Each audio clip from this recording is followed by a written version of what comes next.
Hello guys, स्वागत है आप लोगों का सक्सेसफुल विद रंजन सर के क्लासेज में। आज हम आप लोग को करंट अफेयर का महत्वपूर्ण 10 प्रश्नों को बताएंगे जो कि आप लोग का आगामी एग्जाम के लिए महत्वपूर्ण रहेगा।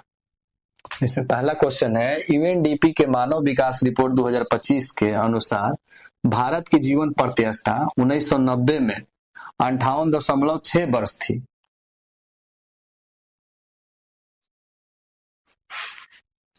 अंठावन दशमलव 6 वर्ष थी, तो ये 2023 में कितनी हो गई है? तो इसका सही आंसर क्या होगा? ऑप्शन ए में है 72, बी में है 73, सी में है 74, डी में है 29। तो इसका सही आंसर होगा option A, option number A, 72 वर्ष।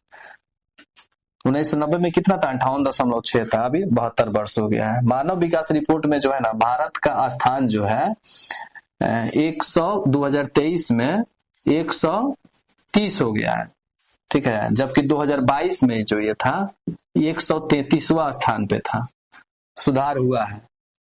मानव विकास रिपोर्ट जो है 3 तथ्यों के आधार पर इसका रिपोर्ट जारी किया जाता है, जिसमें पहला हो जाएगा आपको जीवन प्रत्याशा, जीवन प्रत्याशा, ठीक है, जो कि यहाँ कितना है? 72 वर्ष है।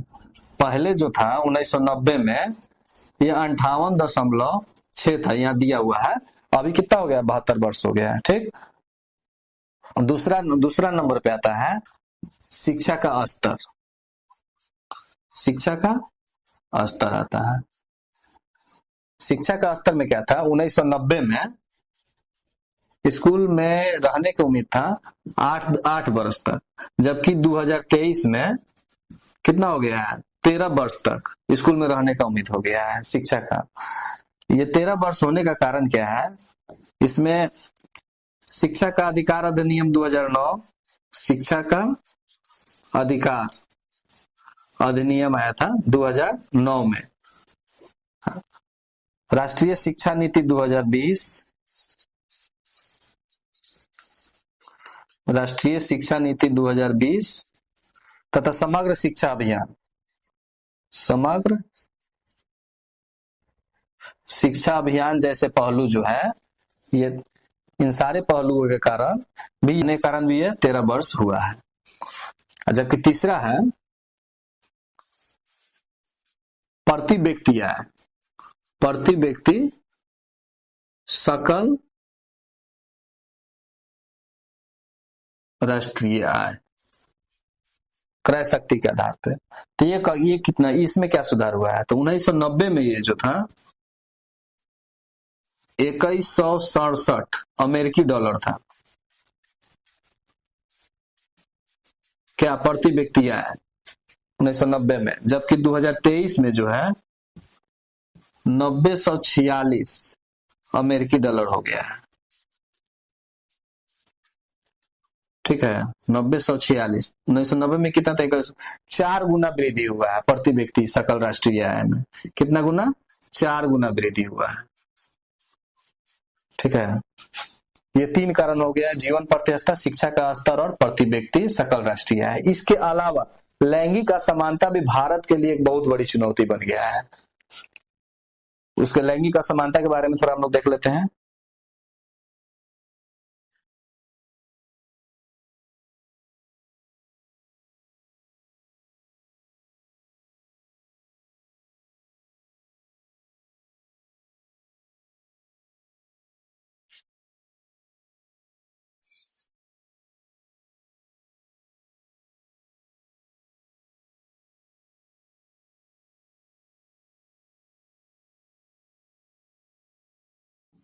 भारत के रैंक में सुधार मतलब माने अधिक नहीं होने का कारण लैंगिक असमानता भी है।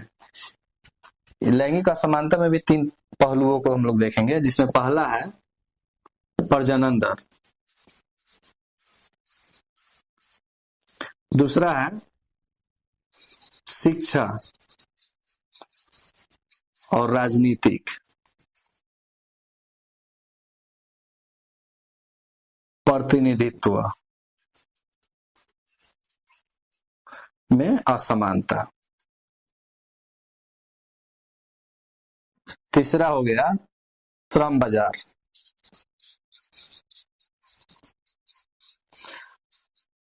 ये प्रजनन दर जो है किशोरावस्था में जन्म दर को बताता है, इसमें लैंगिक असमानता है।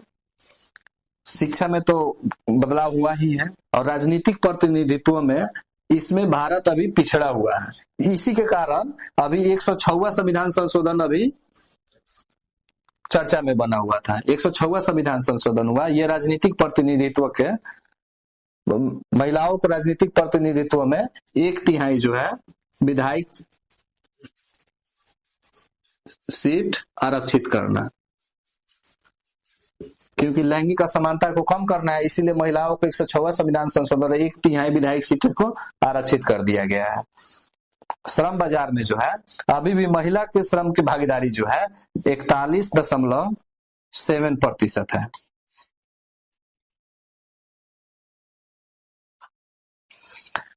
इसमें शिक्षा में तो सुधार हुआ ही है, लेकिन गुणवत्तापूर्ण शिक्षा और सीखने में अभी चुनौती बना हुआ है। सरकार को उस पर भी ध्यान देना चाहिए। तो ये इसका सही आंसर 72 हो जाएगा। दूसरा नंबर क्वेश्चन देखते हैं। किस व्यक्ति या संगठन को 2024 का रमन मैग्सेसे पुरस्कार प्राप्त हुआ है? तो ऑप्शन ए में है फुत्सो कर्मा, बी में है रूरल डॉक्टर्स मूवमेंट, सी में है मियाजाकी हवायू और डी में ऑल। आंसर होगा ऑप्शन नंबर डी, ऑल, सभी हो जाएंगे।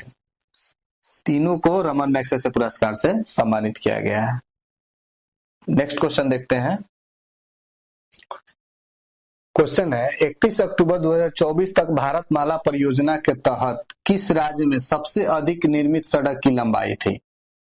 तो इसका आंसर होगा ऑप्शन नंबर लंबाई थी।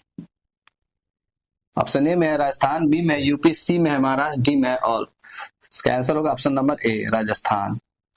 चौथा नंबर क्वेश्चन है विज्ञान एवं प्रौद्योगिकी और नवाचार नीति 2020 का परिणाम कौन सा नहीं था? ऑप्शन ए में है एक राष्ट्र एक सदस्यता, बी में अनुसंधान और नवाचार को उत्कृष्टता का फ्रेमवर्क, सी में अटल इनोवेशन मिशन, डी में ऑल। इसका आंसर होगा ऑप्शन नंबर सी, ये नहीं था, अटल इनोवेशन मिशन नहीं था। जबकि एक राष्ट्र एक सदस्यता था, अनुसंधान और नवाचार की उत्कृष्टता फ्रेमवर्क था, ये दोनों था, ये सी नहीं होगा। अंतिम नंबर क्वेश्चन 5वां देखते हैं हम लोग।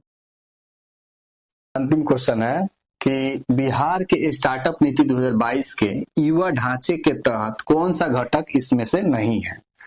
पहला में है शिक्षा प्रणाली में जीवंतांक, दूसरा में है समर्थन के लिए नियामक समर्थक, तीसरा में अंतर्राष्ट्रीय बाजार और विस्तार की योजना, चौथा में है एक से अधिक। तो इसका सही आंसर होगा ऑप्शन नंबर सी, ये जो है अंतर्राष्ट्रीय बाजार और विस्तार योजना, ये इसके घटक नहीं है। स्टार्टअप नीति 2022 के युवा ढांचे के तहत इसका घटक ये नहीं है। जबकि शिक्षा प्रणाली में जीवंतांत है, समर्थन के लिए नियामक समर्थक भी है, ठीक है, ये नहीं है, ये गलत है।